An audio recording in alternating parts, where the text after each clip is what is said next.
Hello students, welcome to MKH। मैं Ruby Singh Atiya और आज हम पढ़ने वाले हैं ऋतुओं के बारे में। आज हम देखेंगे कि एक साल में भारत के अंदर कौन कौन सी ऋतुएं आती हैं। आप देखते हैं कि एक साल में कभी तो बहुत ज़्यादा गर्मी होती है, कभी कभी इतनी ज़्यादा सर्दी होती है हमारे भारत के अंदर कि हम गर्म कपड़े पहनते हैं, स्वेटर पहनते हैं, गर्म मोजे पहनते हैं।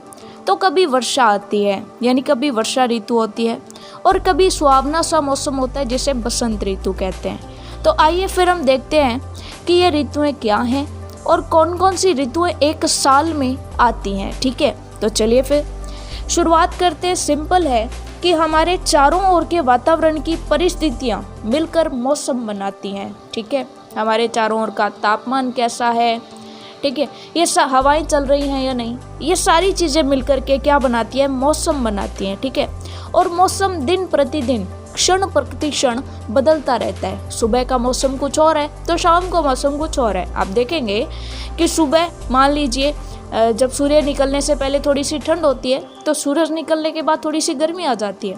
आप देखेंगे कि कभी अचानक से धूप आ जाती है तो कभी अचानक से बारिश आ जाती है। तो ये मौसम है, ये मौसम समय समय पर बदलता रहता है। कभी ये गर्म होता है तो कभी ठंडा, और कभी बरसात होने लगती है। जब एक जैसा मौसम कई दिनों तक बना रहता है तो उसे क्या कहते हैं, ऋतु कहते हैं। जैसे मान लीजिए गर्मियों के दिनों में अगर देखें तो लगातार गर्मी पड़ती है तो इसे हम ग्रीष्म ऋतु कहते हैं, यानी गर्मी की ऋतु कहते हैं। ठीक है, और अगर लगातार बारिश हो रही है तो इसे हम वर्षा ऋतु कहते हैं। तो चलते हैं फिर कि कौन कौन सी ऋतुएं हमारे यहाँ पर पाई जाती हैं। तो भारत में अधिकतर भागों में 4 ऋतुएं पाई जाती हैं। वो कौन कौन सी हैं? तो सबसे पहली है वसंत ऋतु, दूसरी है ग्रीष्म ऋतु, तीसरी है हमारी शीत ऋतु, और चौथी है हमारी वर्षा ऋतु। ठीक है, तो चलिए फिर इन ऋतुओं के बारे में जानते हैं। सबसे पहले बात करते हैं हम वसंत ऋतु की। यह ऋतु फरवरी और मार्च में आती है। ठीक है, फरवरी और मार्च में आती है। देखिए, बिल्कुल शुरुआत से अगर देखें कि हमारा साल जहाँ से शुरू होता है तो हैप्पी न्यू ईयर कब से होता है, जनवरी से होता है।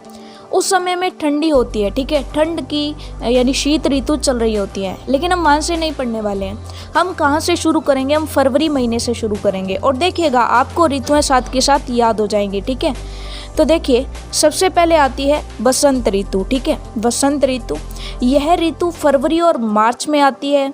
इस ऋतु में क्या होता है, पेड़ों पर नई पत्तियां उगती हैं और किसान नई फसल बोते हैं। अनेक पशु पक्षी उन स्थानों से बाहर आते हैं जहां वे शीत ऋतु में सो रहे थे।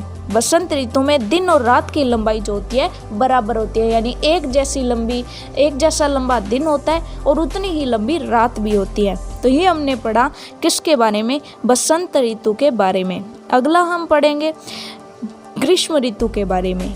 अब देखो, वसंत ऋतु के बाद कौन सी ऋतु आती है, ग्रीष्म ऋतु आती है। तो देखो फरवरी और मार्च में तो बसंत ऋतु रही। मार्च के बाद देखो कौन सा महीना आता है, अप्रैल आता है। तो देखो ग्रीष्म ऋतु में गर्मियों में मौसम गर्म रहता है। अप्रैल, मई और जून ग्रीष्म के महीने हैं। इन ग्रीष्म महीनों में यानी इन गर्म दिनों में हम कौन से वस्त्र पहनते हैं, हम सूती वस्त्र पहनते हैं। सूती कपड़े हमें ठंडा रखते हैं। गर्मियों के अंदर दिन बहुत लंबे होते हैं और रातें छोटी होती हैं, इसलिए नींद पूरी करने के लिए हम दिन में भी सो जाते हैं, है ना। हम बिजली के पंखों, एसी और कूलर का उपयोग करते हैं, और हम ठंडा पानी, फलों के रस आदि पीते हैं ताकि हमें लू न लगे, हम बीमार न हो जाएं। ठीक है, यानी हम अपने शरीर को ठंडा रखने का प्रयास करते हैं गर्मी के ऋतु में। तो ये हमने पढ़ा किसके बारे में, ग्रीष्म ऋतु के बारे में। अब ग्रीष्म ऋतु के बाद आती है अगली तीसरी ऋतु, वर्षा ऋतु। गर्मियों के बाद वर्षा ऋतु आती है। जुलाई, अगस्त और सितंबर वर्षा ऋतु के महीने हैं। वर्षा के आने के बाद क्या होता है, पेड़ पौधे हरे होकर वृद्धि करने लगते हैं। हम वर्षा से बचने के लिए रेन कोट पहनते हैं। जब भी बारिश आ रही होती है, हम बाहर जाते हैं तो हम क्या करते हैं, या तो रेन कोट पहनकर या तो छाता लेकर बाहर जाते हैं ताकि हमारे कपड़े गीले न हो और हम बीमार न पड़ जाएं। ठीक है, तो ये हमने जाना वर्षा ऋतु के बारे में। अब जानते हैं हम अगली ऋतु। अगली ऋतु कौन सी है? तो देखिएगा अगली ऋतु है शीत ऋतु यानी ठंड का मौसम। अक्टूबर, नवंबर, दिसंबर और जनवरी शीत ऋतु के महीने हैं। इस ऋतु में दिन छोटे होते हैं और रात बड़ी होती है यानी रात लंबी होती है। शीत ऋतु में लोग ऊनी कपड़े पहनते हैं जैसे जैकेट हो गई, शू हो गया, स्वेटर भी पहनते हैं तथा गर्म रखने के लिए अपने घरों को हीटर का उपयोग करते हैं। तो बिल्कुल सही है, शीत ऋतु में हीटर का उपयोग किया जाता है ताकि हम अपने घरों को गर्म रख सकें। तो यहाँ पर हमने 4 ऋतुओं के बारे में जाना है।